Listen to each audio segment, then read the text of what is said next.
kilifa gi maa ngi lay nuyu. asalaamaaleykum wa rahmatullah maa leen di delloo fay di leen siyaare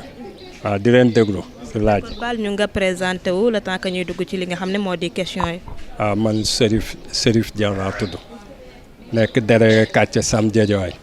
quartier bi moo Sam Guediawaye la waaw. d'accord délégué gannaaw ba ñu la nuyoo jaale la ci li nga xamante ni moo daal di xew file ci sa li nga xam ne moo di sa gox bi ci mbir yi doy waar naka nga rek nga ñu mën a expliquer ci li nga dégg wala ci li nga gis si mbir yi naka la demee. man si suba na ma yee vers les coups de 7 heures du matin parce que tu ma yee tax fii la dëkk Mansour Diallo mu ne ma délégué am na lu xew de moo tax lu xew mu ne ma non ñëwat soo ñëwee dina xam boo ma ñëwee si na ma gàttalu si bunt bi ñu ne ma yéegal si kaw alors man puisque milieu bi dafa man les crimes le plus souvent man damay am habitude balaa may yegg ma woo police woo sapeur pompier woo le sous-préfet malheureusement jot moto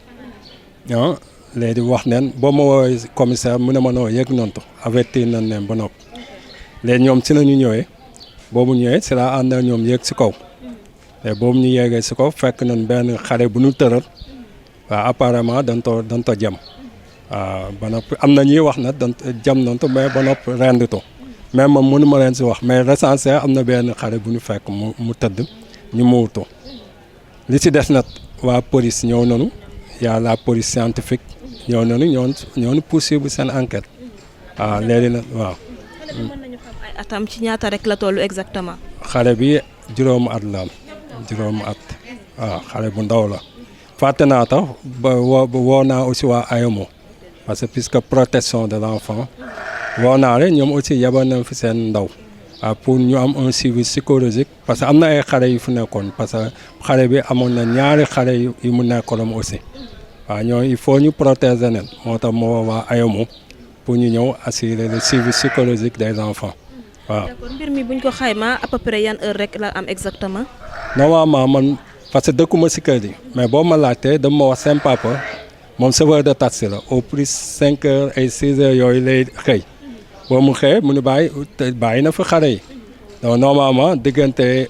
6 heures ay côté 6 heures ba 7 heures peut-être si loolu ma amee mais heure bi précisément mun ñu leen wax ban heure la am la waaw. mais d'accord xamagu leen exactement kan moo def jëf ju ñaaw ji ba léegi. loolu moom waxtaan xamul si dara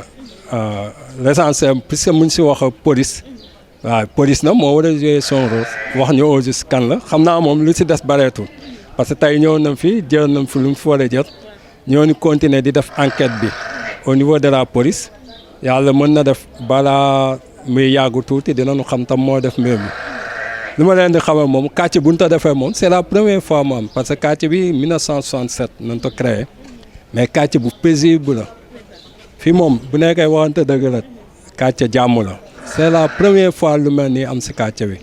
waaw kër bu mu amee aussi. nekkul kër bu may faral di def intervention parce que bu nee waxante dëgg la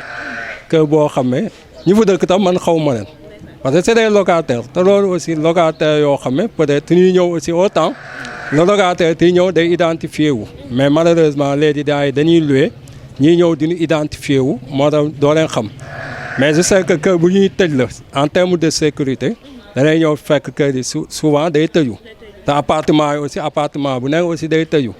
donc loolu tu mënee am si kër yi peut-être dina xaw a doy waat ba nag mu bokk am si quartier boo xam ne quartier bu am sécurité la franchement loolu moom mën naa ko si teg waaw. d'accord gis-gis wala jàngat bi nga am ci li nga xamante ni mu ngi soog a xew si fi nga xamante ni moo di si quartier bi nga xam ne yow bokk nga ci ñi nga xamante ni ñoo diriger quartier bi. waaw mais loolu moom xam naa dis bi moom day yaatu tax parce que dina jamono jii ñu nekk moom. insécurité bi moom c'est li ñuy wax une insécurité galopante franchement moo am si dëkk bi donc nag il faut ñun man damay commencer si man ñu commencer jël ñu jàppale les forces de les FDS ñu jàppale leen par rapport si quartier yi ñu identifier ñu fiy dëkk ñu aussi def lu ñuy woowee la protection des enfants parce que xale yi ñoon taxawaaru nit ñi aussi dañuy yeewu dem loolu aussi leneen aussi la war a yeewaat si nit ñi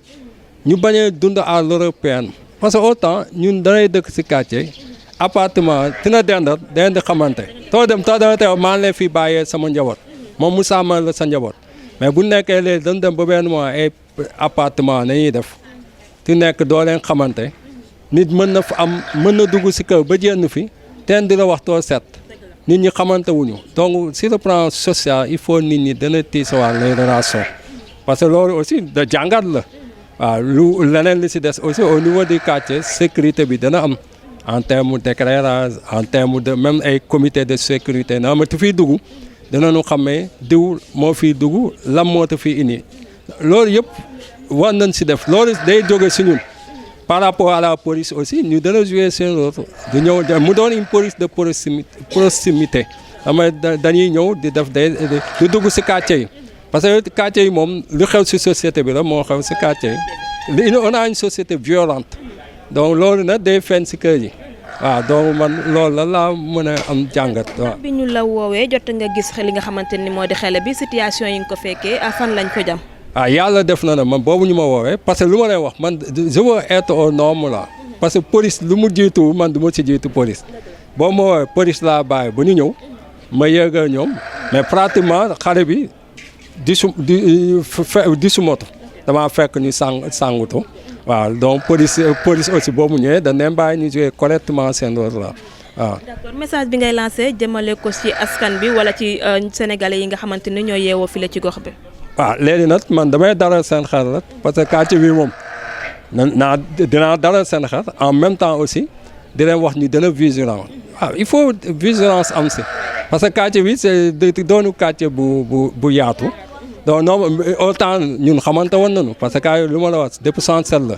ma mënal naa la kër bu nekk xamoon naa le chef de carré ça veut dire le chef de famille mais malheureusement avec les locataires dañuy ñëw doo leen xam léegi nag c'est à nous de jouer notre rôle man xam naa dès les prochaines heures naa def lu ñuy woowe une identification ménage yëpp naa leen identifier xam ñan la ñan ñoo dëkk si quartier bi xam ne am dinaa wut ay information si ñoom ba noppi aussi jéem a xool aussi à notre niveau nan nañuy mën a defee benn comité de veille et d'alerte donc comité boo xam ne rôlam dañuy toog fii ñuy dugg si quartier bi ñu mën la xam tu jëlee ñu jéem a collaborer avec les FDS di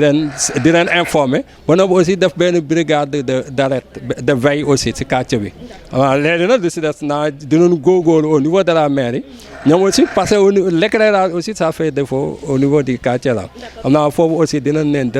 madame secrétaire municipal bi tax mu may wax léegi def nañu une enveloppe de 49 millions pour assurer l'éclairage des 35 quartiers de Sam Notaire donc xale bi il paraît que Fallou la tudd Fallou Ndiaye. d'accord am 5 ans. waaw 5 ans la am. jërëjëf ñu ngi lay jaajëfal bu baax. d'accord sans problème.